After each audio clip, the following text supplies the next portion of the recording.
Yeah, I'd say week to week. I don't think it's too long, but we'd have to say, I say week to week right now. And so that's that. Bolivier had under the weather a little bit. It's kind of gone through our team a little bit with it. I don't know what it is, but it's nothing major, but it's kind of going through our team.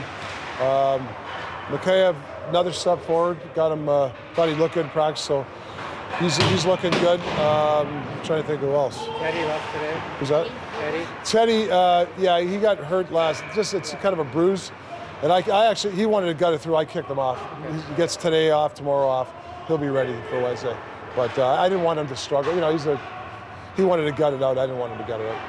Lafferty was drafted by the Penguins. I don't know, you saw him play at university. Did you have any connection with Lafferty, you know, what kind of player is? More Jim and Patrick. You know, I talked to a couple of his former coaches, gave him some good reviews. Kind of a heavier, kind of grittier guy, really good skater. You know, can score some goals. You know, just it's a chance to acquire a little bit of a kind of a stickier guy. That's why I think we did it. I don't know much about it. It's more the other guys, you know. Yeah. What did you see from him? Well, Stud's had a really good camp. It's just the way when you lose two defensemen, it's a cap thing. You know, it's over my pay grid. You know, so you know that's the thing that sucks. I think Studs and Alms too. You know, Alms would have been an opening night, but unfortunately, because of his contract, the way like I said, it's over my pay grade. For us to carry 6 defensemen, we have to do this. But Alms will be back, and it's just a matter of time. You know, he's definitely in our plans. Is Lafferty, I mean, bottom 6 forward? Would you describe him that way, sort of? Yeah, I think he's a penalty killer too. I think him and Teddy PK together in Pittsburgh.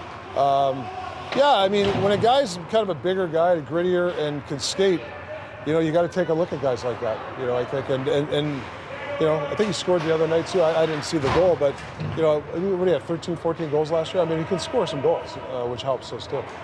Is this, like, I know through camp you talked about we need wall work guys and boards. Is this an indication that you were looking for more size in this league? Yeah, I mean, I think going into the season, you always want guys that can play, that are, that can handle walls or go to the net, blue paint, and that's something that we're working on to even get better, improve our team on. It's, I think that, I actually like the way we played against Calgary. I know it's a preseason game, but we did it with a lot of intelligence, good sticks and stuff.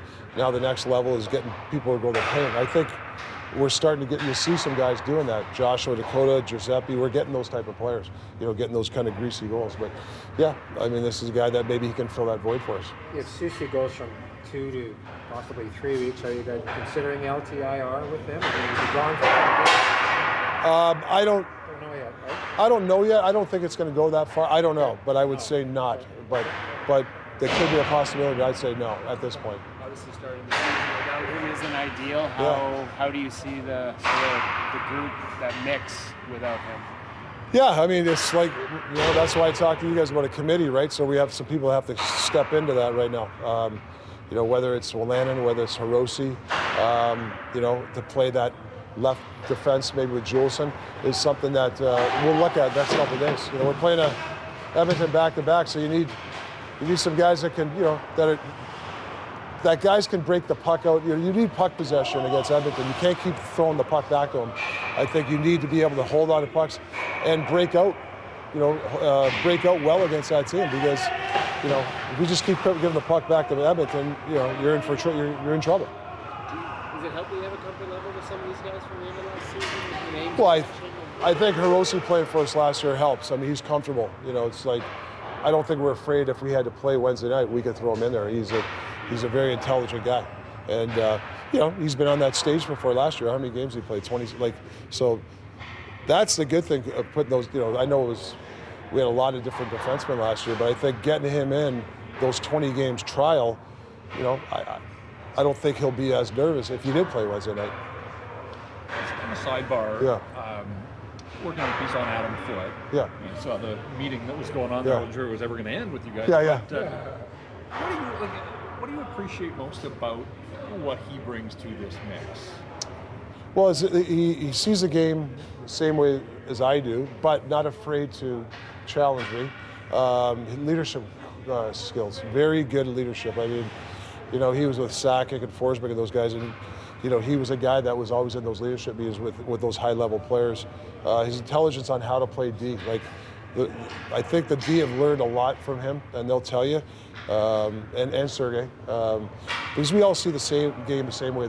It's usually the recoveries. If a defenseman gets beat, what's your recovery? And I think that's really helped our club, even in the structure. You know, we're not running, we don't run around. Guys know where to be. And I'll tell you, you know, I shared a story when my second game in Seattle, and him and Sergei calmed me down. They have that ability. I mean, it's good to have friends like that to tell you, hey, settle down, right? How fortunate then were you that he was available when you were trying to round out a mid-season staff? Like that's not always, you know, you kind of have to go with the guys that are available at that point, and he was there and ready to jump. Yeah, I mean, he's really, people think he didn't have experience in coaching per se, but he's done development. He did some Colorado stuff, so he did have some runway there, but I'm lucky that he was available because, and he wanted to get into coaching. So, and he nailed it with his interview with Patrick and Jim, so I didn't even have to convince those guys. He nailed it. Where is Dakota from the start of camp to where he is now? Well, he's definitely climbed he climbed that one step on the ladder. He's still got to go. I mean, I think there's another level from him, but he's definitely, his arrow's kind of gone back this way. You know, he's spending time in the gym with the proper people. He's working out hard. He shoots pucks after practice. He just seems like he's more dialed in the last week. And I like some of his hits. Like he's, you know, momentum change. He's hit some really good. You know, he's laid the body on some guys. We need that. So. He said that he's learned to understand how big a part the PK can be part of your pedigree, no matter what bottom six role you play. You can use one of your options, right? Maybe a third pairing. Yeah, yeah. He knows our system. He's part of the group that's top six PK guys, and you know, I think I used him last year on a 6-on-5 in front of the net, and we scored a goal. Like, you know, I think there's a little bit of everything, but the one thing that he has to add to us, he has to be a gritty guy that can, you know, he can't take nights off. And he knows that, and he's got to be more consistent. And I see more consistency from his, especially the last 10 days, or last week.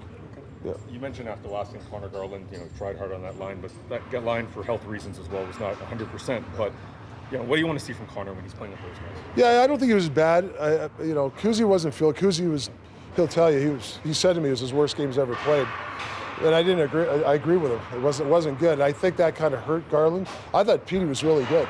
The way the one good thing, if some guys don't have it, I like the way Petey kind of played structure, and we won the game 3-1.